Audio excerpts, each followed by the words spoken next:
Everyone, welcome to my channel door to study. तो आज मैं आ गई हूँ आप सबके लिए और एक नए वीडियो के साथ। आज हम पढ़ेंगे आईसीएसई क्लास 9 केमिस्ट्री का चैप्टर 5 द पीरियडिक टेबल। इस चैप्टर पे ये हमारा दूसरा वीडियो है। ओके, तो फर्स्ट वीडियो यानी कि पार्ट 1 वाले वीडियो में, इस चैप्टर का वीडियो में हम डोबरेनर ट्रायड और Newlands law of octaves complete कर चुके थे। आज के वीडियो में हम मेंडेलिव्स पीरियडिक टेबल और जो मॉडर्न पीरियडिक टेबल है, ये दोनों टेबल्स के बारे में जानेंगे। Okay, so let's get started without wasting time.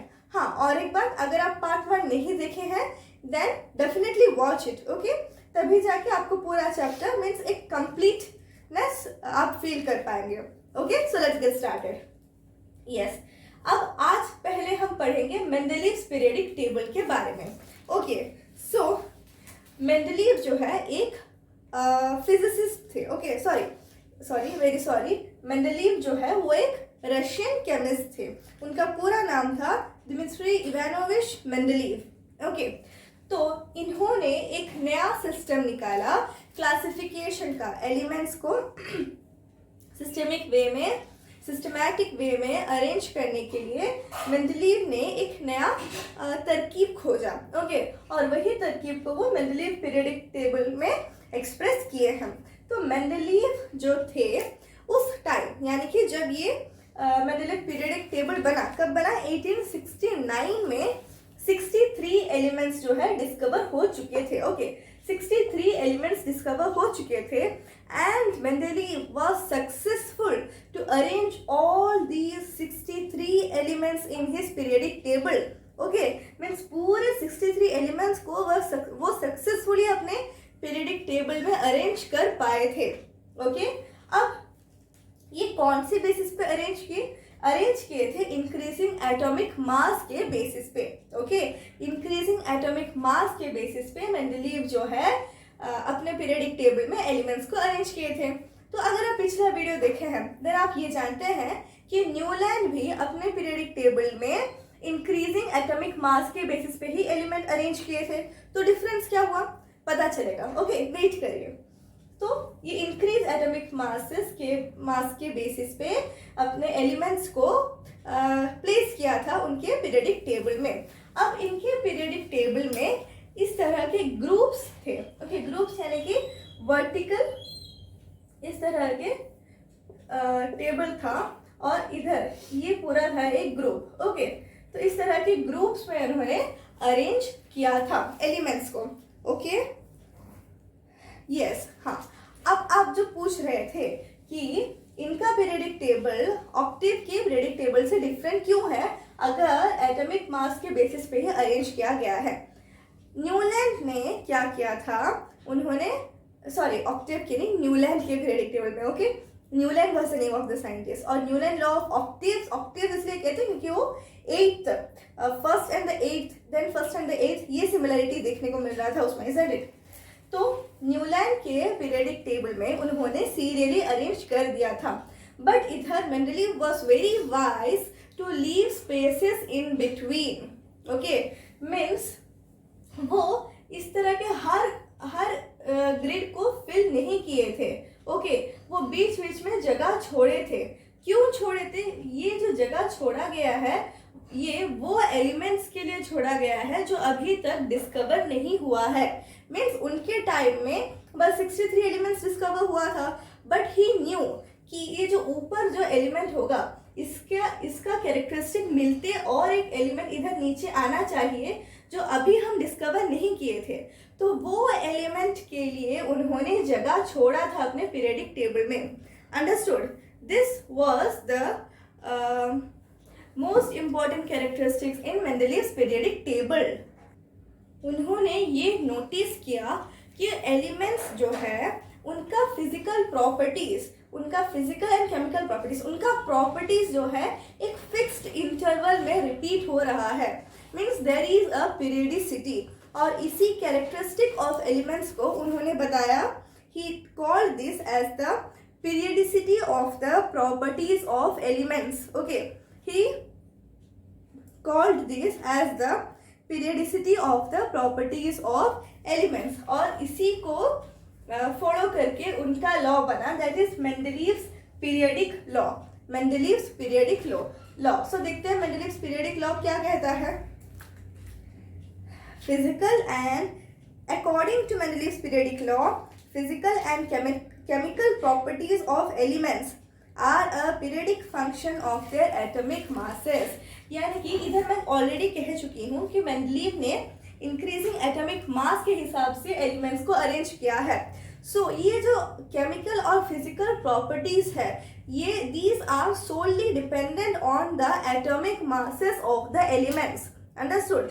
So he is saying that these physical and chemical properties are repeating as per the atomic masses। और एक बार सुनेंगे, physical and chemical properties of elements are a periodic function of their atomic masses। okay, understood? तो अगर हम इधर Mendeleev का periodic table देखें, then it's something like this। okay, मैं इधर पूरा तो ड्रॉ नहीं कर रही हूँ, बट एक ग्रुप में कौन कौन से एलिमेंट है मैं आपको दिखा रही हूँ। ओके, तो इधर हाइड्रोजन है, देन इधर लिथियम है, देन इधर सोडियम, देन उसके नीचे पोटेशियम। इस तरह से आप देख सकते हैं। तो इन सब का जो पीरियडिक प्रॉपर्टीज है, सॉरी, इन सब का जो फिजिकल एंड केमिकल प्रॉपर्टीज है वो रिपीट हो रहा है। यानी कि इसका फिजिकल प्रॉपर्टी या केमिकल प्रॉपर्टी ये सब इसके साथ सिमिलर होगा, देन इसका इसके साथ सिमिलर होगा। मीन्स ये पूरा ये 4-5 एलिमेंट्स का जो प्रॉपर्टीज है वो, ये 4-5 एलिमेंट का जो प्रॉपर्टीज है वो सिमिलर हो रहा होगा। ओके, सो अब देखते हैं क्या लिखा गया है पीरियडिक टेबल के बारे में। Periodic, what is a periodic table अगर पूछा जाएगा, what is a periodic table? It is a chart of elements prepared in such a way that elements with similar properties occur in the same vertical column। तो periodic table क्या है? एक chart है जिसमें हम सारे एलिमेंट्स को place करते हैं, और ऐसे हैपोजेटली प्लेस नहीं करते कि कहीं पे भी किसी को भी डाल दिया, ऐसे नहीं है। It is placed such that एक वर्टिकल कॉलम, यानी कि एक ग्रुप में जितने भी एलिमेंट्स होंगे सबका प्रॉपर्टीज जो है सिमिलर होगा। इस तरह से हम एलिमेंट्स को अरेंज करते हैं एक पीरियडिक टेबल में। अंडरस्टूड? अब इसको पीरियडिक क्यों कहा जाता है? Because the properties are repeating, isn't it? Hydrogen के बाद कुछ एलिमेंट्स के बाद फिर वही प्रॉपर्टी हाइड्रोजन जैसा प्रॉपर्टी आ रहा है, फिर लिथियम के कुछ एलिमेंट्स के बाद फिर वही लिथियम जैसा प्रॉपर्टी सोडियम दिखा रहा है, फिर सोडियम के कुछ एलिमेंट्स के बाद वैसे ही सोडियम जैसा प्रॉपर्टीज पोटेशियम दिखा रहा है। तो ये रिपीट हो रहा है, और रिपीट को क्या बोलते हैं? पीरियडिसिटी। इसीलिए हम इसको पीरियडिक टेबल कहते हैं। टेबल क्यों कहते हैं? Because these elements are arranged in a tabular form. Okay, yes, इतना आपको समझ में आ गया। अब हम बढ़ते हैं essential features of Mendeleev's periodic table के तरफ। मेंडलीव्स पीरियडिक टेबल में क्या क्या बहुत इंपॉर्टेंट और न्यू फीचर्स यानी कि कैरेक्टरिस्टिक्स हमें देखने को मिला। पहला है, मेंडलीव जो है अपने पीरियडिक टेबल को ग्रुप्स और रोज में, मीन्स मेंडलीव के पीरियडिक टेबल में जो वर्टिकल ये जो कॉलम है इसे हम क्या कहते हैं? इसे हम ग्रुप्स कहते हैं। ओके, जो वर्टिकल कॉलम को हम क्या कहते हैं? ग्रुप्स। अंडरस्टूड? ये वर्टिकल कॉलम को हम ग्रुप्स कहते हैं। ये आप कंफ्यूज नहीं होंगे कि ग्रुप्स कौन सा है, रो कौन सा है। ग्रुप्स कौन सा है? ये वर्टिकल कॉलम है हमारा ग्रुप्स। ओके, और जो हॉरिजॉन्टल रो है उसे हम वो जो हॉरिजॉन्टल रो है उसे हम कहते हैं पीरियड। ओके, सो ग्रुप और पीरियड के फॉर्म में मेंडलीव जो है अपना पीरियडिक टेबल बनाए थे। मैं और एक बार साफ साफ ड्रॉ करके आपको एक्सप्लेन करती हूँ, जैसे आप नहीं भूलेंगे। ओके, सो वर्टिकल कॉलम क्या है? ग्रुप है, और हॉरिजॉन्टल रो क्या है? पीरियड है। अगर इस तरह का पीरियडिक टेबल है हमारा, ओके, तो इधर आप देख सकते हैं बहुत सारे वर्टिकल कॉलम्स भी है और बहुत सारे हॉरिजॉन्टल रोज भी है। तो ये हॉरिजॉन्टल रोज होता है हमारा पीरियड्स। ओके, हॉरिजॉन्टल रोज क्या है? हॉरिजॉन्टल रोज है हमारा पीरियड्स, और ये जो वर्टिकल कॉलम्स है, जो ऊपर से नीचे मीन्स वर्टिकल, आप जानते हैं ना वर्टिकल का मतलब, तो ये होता है हमारा ग्रुप्स। ओके, तो कौन सा पीरियड्स है, कौन सा ग्रुप्स है, आप नहीं भूलेंगे, इतना अभी आपको याद रुक गया है। ओके, तो मैं पढ़ाने के बाद आप और एक बार बुक रीड करेंगे, डेफिनेटली बुक रीड करेंगे, तभी जाके मैं जो, ठीक है मैं समझा रही हूँ आप समझ भी जा रहे हैं, बट अगर आप तुरंत ही बुक रीड नहीं किए देन आप मैं जो ये समझाई हूँ वो भूल जाएंगे। बट अगर आप तुरंत बुक रीड कर लेते हैं देन ये पूरा इम्प्रेशन आपके माइंड में रह जाता है, फिर आप 4-5 दिन बाद फिर रिवाइज करेंगे तो ये और अच्छे से आपको समझ में आएगा, फिर कुछ दिन बाद फिर रिवाइज करेंगे तो और अच्छे से समझ में आएगा। इस तरह से आप नहीं भूलेंगे आप क्या पढ़े हैं। ओके ना, तो ये तो बहुत ही इंपॉर्टेंट फीचर था इनके पीरियडिक टेबल में, क्या vertical column groups, horizontal row period. Okay, next है there are in all 8 groups. कितने ग्रुप्स थे, यानी कि इस तरह का वर्टिकल कॉलम कितना था, 8। Okay, there were 8 groups in Mendeleev's periodic table, जिसे group 1 to group 8 Roman numeral में नेम किया गया था। मीन्स इट वॉज लाइक 1 2 इस तरह से 8 तक था। ओके, मैं कह चुकी हूँ कि 8 ग्रुप्स था, so they were name like this 1 2 and 3 4 5 up to 8 कौन से रोमन न्यूमरल में नेम किया गया था। Okay, and each of these groups from 1 to 7 is divided into 2 subgroups, यानी कि इस तरह से मैं और थोड़ा इधर आपको एक मिनी इमेज ड्रॉ करके बता रही हूँ। मैं पूरा टेबल तो ड्रॉ नहीं कर पाऊंगी, सो इट्स बेटर कि आप अपना बुक निकालें और देखें मेंडलीव पीरियडिक टेबल कैसा है। ओके, तो मेंडलीव के पीरियडिक टेबल में इस तरह के रोज और कॉलम्स तो है, और कॉलम्स वर्टिकल कॉलम्स को हम क्या कहते हैं, यस इट इज ग्रुप, और हॉरिजॉन्टल रोज को हम क्या कहते हैं, यस इट्स पीरियड। ओके, तो इस तरह से इधर 8 तक है, इजंट इट। तो ये है हमारा ग्रुप्स का नेमिंग।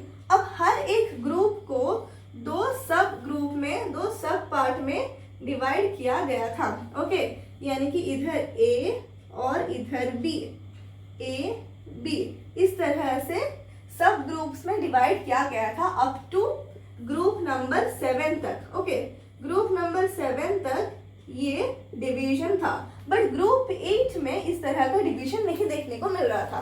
ओके, तो ये था मेंडलीव पीरियडिक टेबल। ओके, अब देखते हैं ग्रुप 8 हैज नो सब group, inert gases were not known at that time. तो उस टाइम में इनर्ट गैसेस का डिस्कवरी नहीं हुआ था, इसलिए आप मेंडलीव के पीरियडिक टेबल में इनर्ट गैसेस नहीं देख पाएंगे। ओके, सो ग्रुप 1 to 7 तक सब ग्रुप में डिवाइडेड था ए बी, बट ग्रुप 8 में कोई सब ग्रुप नहीं था।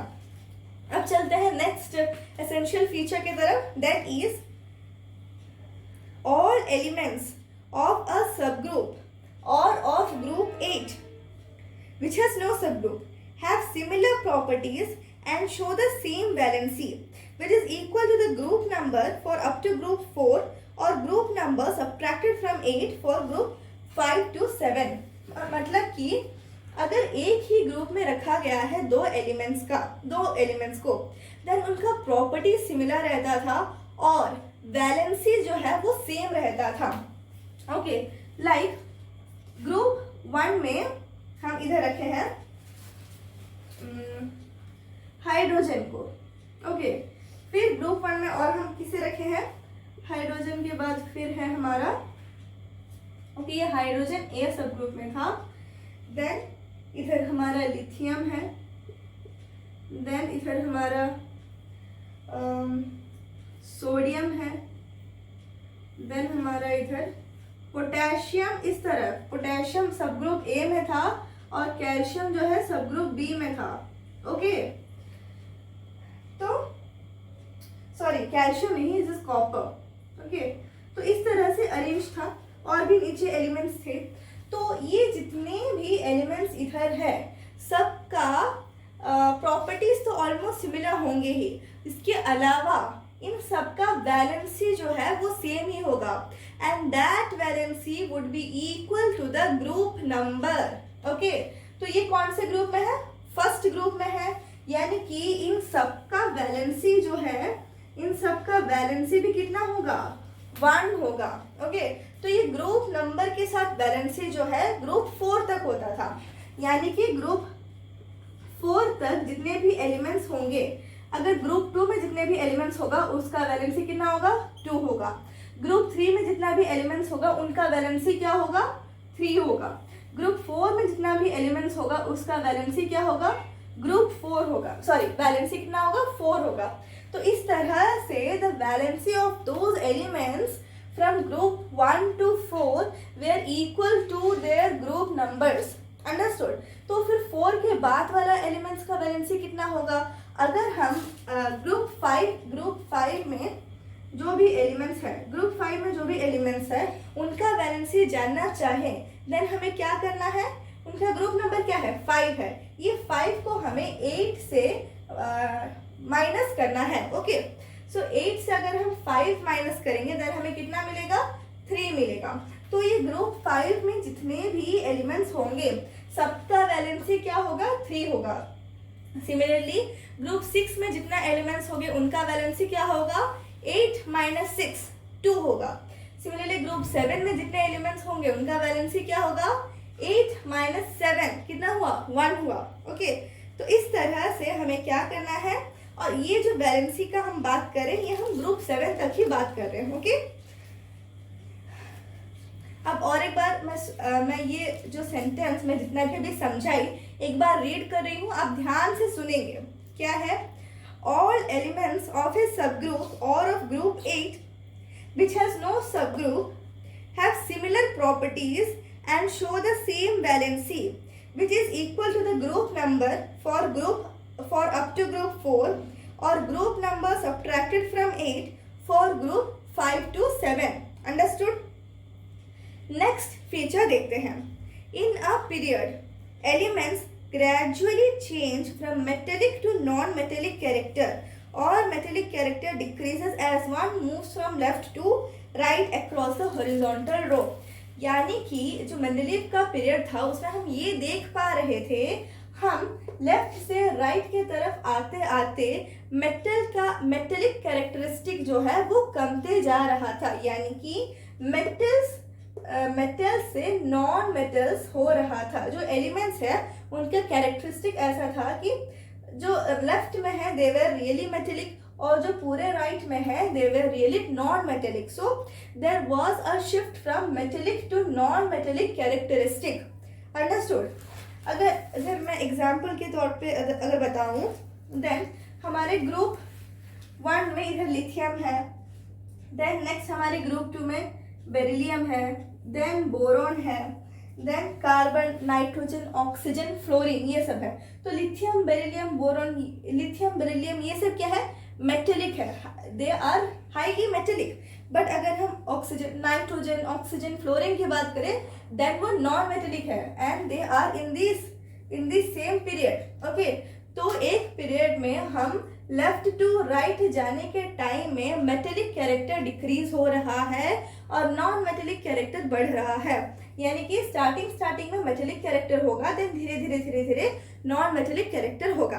अंडरस्टूड? तो थर्ड पॉइंट भी आपको समझ में आ गया। मैं और एक बार पढ़ के सुना रही हूँ, आप सुनेंगे अच्छे से। In a period, okay, period कौन सा? ये हॉरिजॉन्टल रो है। In a period elements gradually change from metallic to non metallic character और metallic character decreases as one moves from left to right across the horizontal row. Understood? तो ये सब था हमारे मेंडलीव पीरियडिक टेबल का essential features. Okay, next हम पढ़ेंगे merits of Mendeleev periodic table, यानी कि इसका एडवांटेजेस या गुण क्या थे।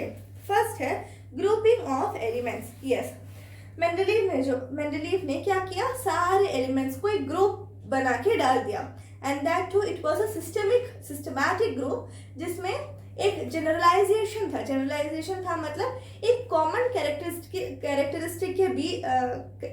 कैरेक्टरिस्टिक्स की वजह से ही उन्हें एक ग्रुप में रखा गया था। ओके, तो हम इतने सारे एलिमेंट्स को हैपोजिटली पढ़ने से अच्छा है हम एक टेबल को पढ़ें, isn't it? वो हमें क्या है, टेबल पढ़ना हमें बहुत means it is more effective and easier for us to study table.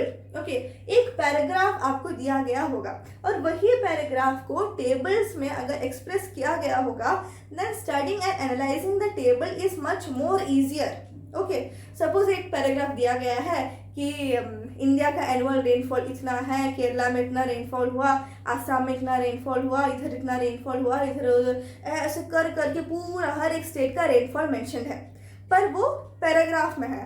आप पागल हो जाएंगे, देखिए भाई इतना बड़ा पैराग्राफ, इसमें ये सब ऐसे सब मेंशन है। बट अगर वही चीज को एक टेबल के फॉर्म में दिया रहता, state amount of rainfall, state में रहता ओडिशा रहता इतना रेनफॉल था, केरला रहता इतना रेनफॉल था, गोवा रहता इतना रेनफॉल था, आसाम इतना रेनफॉल था, then it is easier for us, हम देख के हाँ समझ पाएंगे, अच्छा ठीक है इधर बहुत ज़्यादा रेनफॉल हुआ है, इधर बहुत कम रेनफॉल हुआ है। मतलब हमें एनालाइज करने के लिए और स्टडी करने के लिए टेबुलर फॉर्म में बहुत ही आसानी होती है। ओके, तो वही आसानी हुआ जब मेंडलीव ने सारे एलिमेंट्स को एक टेबुलर फॉर्म में डाल दिया। ओके, और ये भी ओके, तो ये था। नेक्स्ट है, ये था पहला मेरिट। नेक्स्ट मेरिट देखते हैं, gaps for undiscovered elements. Yes, Mendeleev का पीरियडिक टेबल पूरा कंप्लीट नहीं था, उन्होंने बीच बीच में जगह छोड़ा था for the elements that would be discovered letter. He new कि जो ऊपर का एलिमेंट है अगर उसके साथ जो नीचे वाला एलिमेंट का प्रॉपर्टीज मैच नहीं कर रहा होगा, देन उसे वो नहीं रखते थे अपने टेबल में, और उसे जो दूसरे एलिमेंट्स के साथ रखते थे जिसका प्रॉपर्टीज जो है मैच करेगा। और तो इधर ये जगह ब्लैंक रह गया, सो व्हाई ही लेफ्ट दो spaces blank, because he new कि ये जो ऊपर वाला एलिमेंट है उससे उसका कैरेक्टरिस्टिक से मैच होने वाला एलिमेंट और कोई होगा, but it is not known to us for the time being, इसलिए वो जगह छोड़े थे। ओके, और मैं ये रीड करूंगी, आप सुनेंगे अच्छे से। In order to make sure that elements having similar properties fall in the same vertical column और group, Mendeleev left some gaps in his periodic table. These gaps were left for subsequent inclusion of elements not known at that time. Mendeleev correctly thought that such elements would be discovered later. Understood? Means Mendeleev का thinking correct था और वैसे elements बाद में discover भी हुआ। Third merit देखते हैं, prediction of properties of undiscovered elements. Okay, तो ऐसे भी मेंडलीव ने ये मेंडलीव ने अपने पीरियडिक टेबल बनाने के टाइम में ही ऐसे मेटल्स जिसके लिए ऐसे एलिमेंट्स जिसके लिए वो गैप छोड़े थे, उन सब का प्रॉपर्टीज क्या होगा वो भी प्रेडिक्ट कर दिए थे। Okay, for example Ekka aluminium. Okay, so aluminium के नीचे उन्होंने जगह छोड़ा था। ओके, तो आप देख सकते हैं कि जो ग्रुप 3 में एल्यूमिनियम के नीचे सब ग्रुप ए में कोई एलिमेंट ओके, इधर जो मेंडलीव पीरियडिक टेबल दिया गया है, इधर तो गैलियम प्रेजेंट है, बट जब इनिशियली जब वो बनाए थे तब गैलियम प्रेजेंट नहीं था क्योंकि तब डिस्कवर नहीं हुआ था। तो उसे उन्होंने एक्का एल्यूमिनियम मीन्स एल्यूमिनियम के नीचे आने वाला एलिमेंट इस तरह का नाम दे दिया था और उसका प्रॉपर्टीज भी बता दिए थे कि ये प्रॉपर्टीज होगा। फिर बाद में जब गैलियम डिस्कवर हुआ तब ये पता चला साइंटिस्ट को कि मेंडलीव जो भी प्रेडिक्ट किए थे characteristics, they were nearly same to gallium. Okay, और ये जो जगह छोड़े थे एल्यूमिनियम के नीचे उधर गैलियम प्लेस किया गया। Okay, so that is prediction of, अब मैं पढ़ूंगी, आप ध्यान से सुनेंगे। Prediction of properties of undiscovered elements, he predicted the properties of the then unknown means तब जो अननोन एलिमेंट्स था, on the basis of the properties of elements lying adjacent to the vacant slots. Okay, he actually predicted the properties of some undiscovered elements in 1871। Okay, तो एक्का aluminium जो बाद में जाके हमें पता चला कि वो गैलियम है, इस तरह से वो एक्का सिलिकॉन का प्रॉपर्टीज बताए थे। मीन सिलिकॉन के नीचे वैकेंट स्लॉट छोड़े थे और बताए थे कि यहाँ पे एक्का सिलिकॉन कुछ होगा और उसका प्रॉपर्टीज ये होगा। फिर जब हम बाद में जर्मेनियम डिस्कवर किए और उसके प्रॉपर्टी स्टडी किए तो ये पता चला कि मेंडलीव ने जो एक्का सिलिकॉन बोल के जो भी वैकेंट स्पेस छोड़ा था वो क्या है एक्चुअली, वो जर्मेनियम है, क्योंकि एक्का सिलिकॉन और जर्मेनियम का प्रॉपर्टीज पूरा मैच कर रहा था। अंडरस्टूड? तो ये था एक merit. This was really fantastic, isn't it? एक चीज डिस्कवर नहीं हुआ है बट उसका प्रॉपर्टीज ही बोल के चले गए थे, isn't it fabulous? Now let's move on to the fourth merit of Mendeleev's periodic table. Incorrect atomic masses corrected. Okay. Scientist discover किए थे, रिसर्च किए थे और सारे एलिमेंट्स का एटॉमिक मास भी फाइंड आउट किए थे, but still there were mistakes in the atomic masses. Okay, जो रिसर्च हुआ था, जो फाइंडिंग हुआ था, उसमें भी गलती था। एटॉमिक मासेस, कोई एलिमेंट्स का एटॉमिक मास गलत था, बट मेंडलीव्स पीरियडिक टेबल के हिसाब से जब वो अरेंज किए तब उन्हें पता चला कि ये एटॉमिक मास गलत है और इसका नहीं होगा, ये एटॉमिक मास इसका नहीं है। Okay, so in this way he was able to correct the incorrect atomic masses. Okay, he was able to correct the values of atomic mass of elements like gold and platinum by placing these elements strictly on the basis of similarities in their properties. Okay, understood? Next है defects in Mendeleev's periodic table. Yes, तो अगर मैं फिर से वही question पूछूं जो आपको लास्ट वीडियो में पूछ रही थी कि क्या हम अभी मेंडलीव का पीरियडिक टेबल पढ़ते हैं? The answer is obviously no. हम क्या पढ़ते हैं? हम मॉडर्न पीरियडिक टेबल पढ़ते हैं, तो मेंडलीव का पीरियडिक टेबल नहीं पढ़ते। तो इसका मतलब क्या है? इसका मतलब ये है कि उसमें भी कुछ गलती था जिसकी वजह से उसको रिजेक्ट किया गया, या फिर हम कह सकते हैं कि उसका जो गलती है उसे हटाकर उसे मॉडिफाई किया गया या फिर रिजेक्ट किया गया, कह सकते हैं, इजंट इट? तो अब हम जानेंगे what were the defects in Mendeleev's periodic table. First one is anomalous pairs.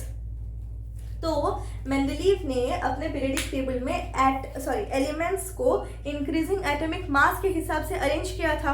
तो हर जो एलिमेंट है उसका मीन्स वो इंक्रीजिंग एटॉमिक मास के हिसाब से ही होना चाहिए, but there were some elements which were not placed correctly, like argon with atomic mass 39.9 precedes potassium with atomic mass 39.1। मीन्स आर्गन का एटॉमिक मास 39.9 है और पोटेशियम का 39.1 है, बट आर्गन को पोटेशियम से पहले रख दिए थे। ऐसे तो नहीं होना चाहिए। अगर इंक्रीजिंग एटॉमिक मास में रखना है तो पहले तो पोटेशियम को रखना चाहिए था, फिर उसके बाद आर्गन को रखना चाहिए था, isn't it? So this was a defect. इस तरह से कोबाल्ट और निकेल में भी प्रॉब्लम था। कोबाल्ट का 58.9 था और निकेल का 58.6 था, बट पहले कोबाल्ट को रख दिए थे। एक्चुअली पहले निकेल को रखना चाहिए था, इजंट इट? अगर उनका ही रूल्स को हम फॉलो करें। ओके, नेक्स्ट है पोजीशन ऑफ आइसोटोप्स। आइसोटोप्स क्या होता है? Isotopes are those element having the same atomic number but different mass number, isn't it? Isotopes वो है ना जिनका एटॉमिक नंबर सेम होगा बट मास नंबर डिफरेंट होगा। तो मास नंबर अगर डिफरेंट हुआ देन मेंडलीव के पीरियडिक टेबल के हिसाब से वो तो एटॉमिक मास के हिसाब से अरेंज किए थे, देन ऐसा होता कि एक ही एलिमेंट के आइसोटोप्स के लिए अलग अलग जगह होता उनके पीरियडिक टेबल में, but it should not be the case, isn't it? तो ये था दूसरा डिफेक्ट। तीसरा था grouping of chemically dissimilar elements. इनके पीरियडिक टेबल पे कहीं कहीं जगह पर इन्होंने ऐसे एलिमेंट्स को एक साथ रख दिए थे जिनका प्रॉपर्टीज जो है पूरा डिफरेंट था। लाइक देखते हैं, like example elements such as copper and silver bear no resemblance with alkali metals lithium sodium etcetera, but they have been put. इधर आप देख सकते हैं कि ग्रुप 1 में ही कॉपर भी रखा गया है, बट कॉपर का ये जो हमारा एल्कली मेटल्स है लिथियम सोडियम पोटेशियम, इनके साथ कोई सिमिलरिटी नहीं है, बट फिर भी ये प्लेस्ड है। सो this was the another defect. Okay, the fourth defect is separation of chemically similar elements. और क्या, इधर तो केमिकली डिसिमिलर एलिमेंट्स को एक साथ रख दिए थे और कहीं कहीं जगह पर ऐसा भी था कि केमिकली सिमिलर एलिमेंट्स को दूर दूर रख दिए थे। ओके, केमिकली सिमिलर एलिमेंट्स है देन उन्हें एक साथ रखना चाहिए था, बट ऐसा नहीं था। केमिकली सिमिलर एलिमेंट्स को दूर दूर रख दिए थे। एग्जाम्पल देखते हैं। Elements that are chemically similar such as gold and platinum have been placed in separate groups. Gold और प्लैटिनम का chemical properties almost same, chemical properties में सिमिलरिटीज है, बट इनको दूर दूर रख दिया गया था। Understood? Let's move on to let's move on to defect number 5, that is electron arrangement। इनका पीरियडिक टेबल देखकर हम उन एलिमेंट्स के इलेक्ट्रॉनिक कॉन्फ़िगरेशन या उस एलिमेंट में किस तरह से इलेक्ट्रॉन अरेंज्ड है, कितने इलेक्ट्रॉन्स है, ये सब हम नहीं बता सकते, because it is arranged on the basis of atomic mass. और एटॉमिक मास किससे बनता है? Number of protons plus number of neutrons. Okay, तो इसी की वजह से इलेक्ट्रॉन से कहीं भी तरह से ये किसी भी तरह से ये रिलेटेड नहीं था। Understood? Let's move on to defect number 6, position of hydrogen.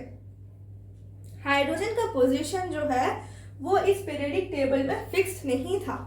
Okay, इधर भले ही लिख दिया गया है कि hydrogen is present in group 1A, but actually hydrogen का पोजीशन जो है मेंडलीव फिक्स नहीं कर पाए थे, क्योंकि हाइड्रोजन का प्रॉपर्टीज ग्रुप 1A एलिमेंट्स के साथ भी सिमिलर था, as well as it was similar with the properties of the elements in group 7A।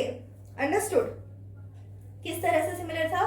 क्योंकि हाइड्रोजन जो है पॉजिटिव आयन भी बना पाता था, नेगेटिव आयन भी बना पाता था।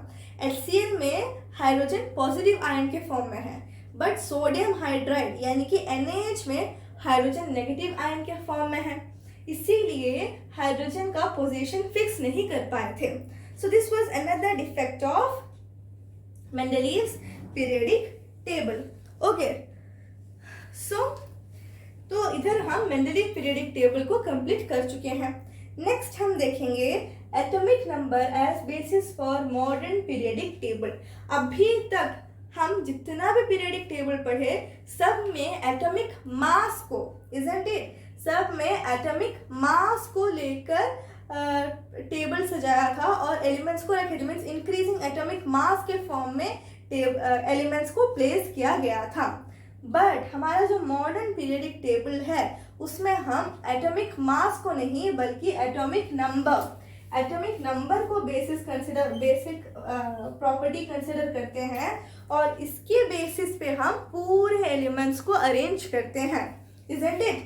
सो ये कौन बताया कि एटॉमिक नंबर बेसिस होना चाहिए? हेनरी मोज़ले ने बताया। Okay, so he conducted an experiment जिसमें वो कैथोड रे ट्यूब लिए और उसमें तरह तरह के मीन्स डिफरेंट एनोड प्लेस किए। Okay, different metals, different elements के एनोड प्लेस किए और देखे कि जब ये एक्सपेरिमेंट हो रहा है तो जो वेवलेंथ निकल रहा है हर एक एलिमेंट के साथ वो डिफरेंट निकल रहा है। तो कैथोड रे ट्यूब में पॉजिटिव चार्जेस स्ट्राइक कर रहे हैं, isn't it? तो इससे ये पता चल गया कि एटम में जो पॉजिटिव चार्ज है वो बेसिस है, वो है बेसिक फंडामेंटल प्रॉपर्टी, जिसे बेस करके हमें पीरियडिक टेबल बनाना चाहिए। ओके, सो इधर आप थोड़ा सुन लीजिए। ये हेनरी मोज़ले जो है वो इंग्लिश फिजिसिस्ट। ओके, तो wavelength of these raise was found to decrease in a regular manner on changing the metal of the anode in order of their position of the periodic table. Okay, तो cathode ray tube कुछ इस तरह का होता है। Okay, और इधर cathode इधर एनोड रहता है। ये जो एनोड को बार बार चेंज किया जा रहा था और इधर ऐसे मीन्स रेज एमिट हो रहा था। तो जब ये एनोड को चेंज कर रहे थे, अलग अलग एलिमेंट्स पर रख रहे थे, देन हम देख रहे थे कि जो रेज प्रोड्यूस हो रहा है इन सबका वेवलेंथ डिफरेंट था। ओके, तो ये जो एक्सपेरिमेंट में पॉजिटिव आयंस जाके टकरा रहे हैं, तो इससे ये पता चल गया कि हमारा पॉजिटिव चार्ज ही एटम का बेसिक फंडामेंटल प्रॉपर्टी है, जिसके बेसिस पे हमें मॉडर्न पीरियडिक टेबल बनाना चाहिए। Understood? Okay, now let's see what he said. The number of unit positive charge present in the nucleus of an atom of a particular element is called the atomic number of that element. So atomic number क्या है? Atomic number is the unit positive charge. एक atom के nucleus में कितना positive charge है वो होता है एटॉमिक नंबर. पॉजिटिव चार्ज कौन देता है न्यूक्लियस में?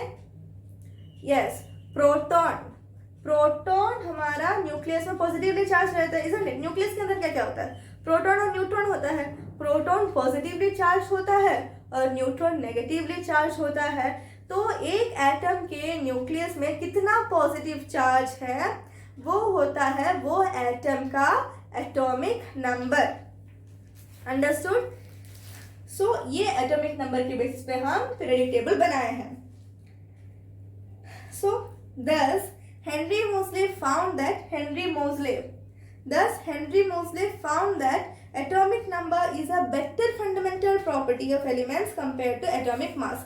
Atomic mass से जिसको यूज करके मेंडलीव अपना पीरियोडिक टेबल बनाए थे, ये फंडामेंटल प्रॉपर्टी से एक बेटर फंडामेंटल प्रॉपर्टी है एटॉमिक नंबर. ये हेनरी मोस्ले फाइंड किए. ओके, और this led to the modern periodic law. तो इसकी वजह से हमारा और एक नया पीरियोडिक लॉ बना है, that was modern periodic law. Mendeleev periodic law क्या कह रहा था कि the physical and chemical properties of elements are periodic function of their atomic mass. Mendeleev इस तरह से कह रहे थे. बट मॉडर्न पीरियोडिक लॉ के हिसाब से physical and chemical properties of elements are a periodic function of their atomic numbers. Understood? Modern periodic table में हम एटॉमिक नंबर को फंडामेंटल प्रॉपर्टी यूज कर रहे हैं, बट मेंडलीव के पीरियोडिक टेबल में उन्होंने एटॉमिक मास को लिया था. But atomic number is a better fundamental property. Understood? Okay, अब हम तो हमारे जो मॉडर्न पीरियोडिक टेबल है उसमें एलिमेंट्स को उनके इंक्रीजिंग एटॉमिक नंबर के हिसाब से अरेंज किया गया है. Isn't it? तो आप इससे पहले ही फर्स्ट 20 एलिमेंट्स को पढ़ चुके होंगे, that is hydrogen, helium, lithium, beryllium, boron, carbon, nitrogen. इस तरह आप कैल्शियम तक जरूर याद किए होंगे. तो ये किस बेसिस पर अरेंज्ड है? हाइड्रोजन का एटॉमिक नंबर कितना है? 1. हाइड्रोजन. हीलियम का एटॉमिक नंबर कितना है? 2. लिथियम का एटॉमिक नंबर कितना है? 3. तो आप देख पा रहे हैं कि पीरियोडिक टेबल में they are arranged in the increasing order of their atomic number. Understood? तो इस तरह से हमारा मॉडर्न पीरियोडिक लॉ बना और हमें ये पता चला कि हमें अपना पीरियोडिक टेबल बनाने के लिए एटॉमिक नंबर को बेसिक फंडामेंटल प्रॉपर्टी की तरह यूज करना चाहिए. तो अगर एक नया पीरियोडिक टेबल बना, then this periodic table should be able to solve the problems in the Mendeleev's periodic table. Isn't it? तभी तो हम इसे एक्सेप्ट करेंगे. सो लेट्स सी किस तरह सॉल्व कर रहे हैं.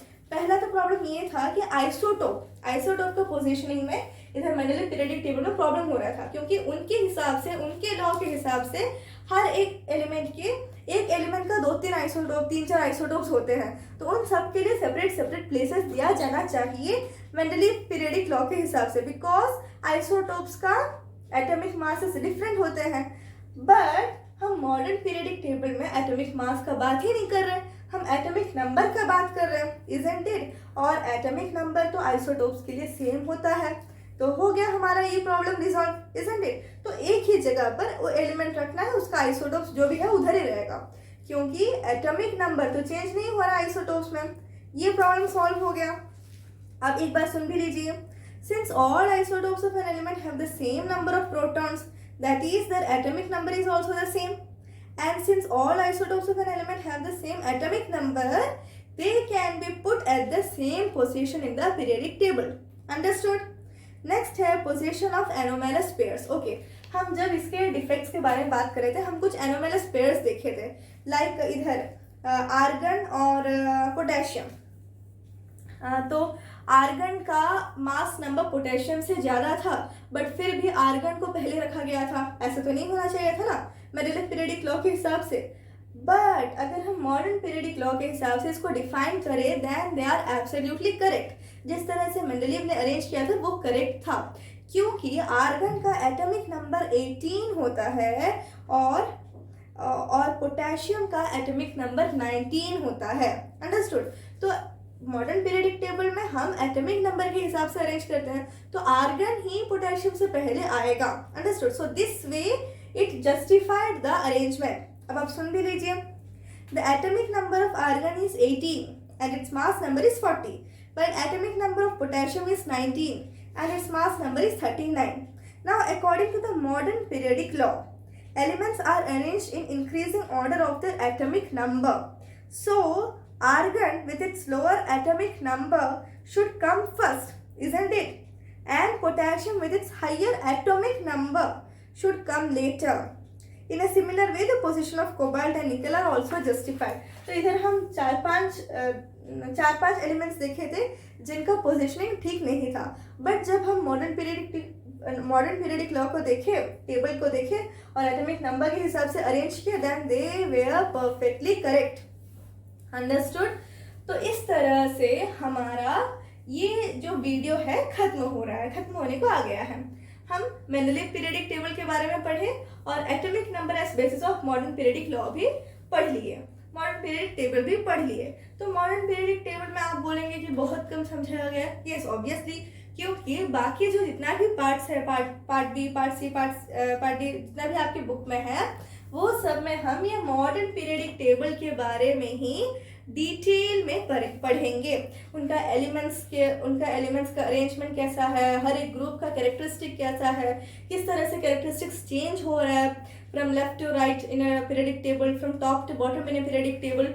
ये सब हम अपकमिंग वीडियोस में पढ़ेंगे। ओके, सो आई होप कि मैं जितना भी आज समझाई आपको समझ में आ गया होगा। And if you have any doubt, write it in the comment section. Okay, so till the next time, keep studying and bye bye.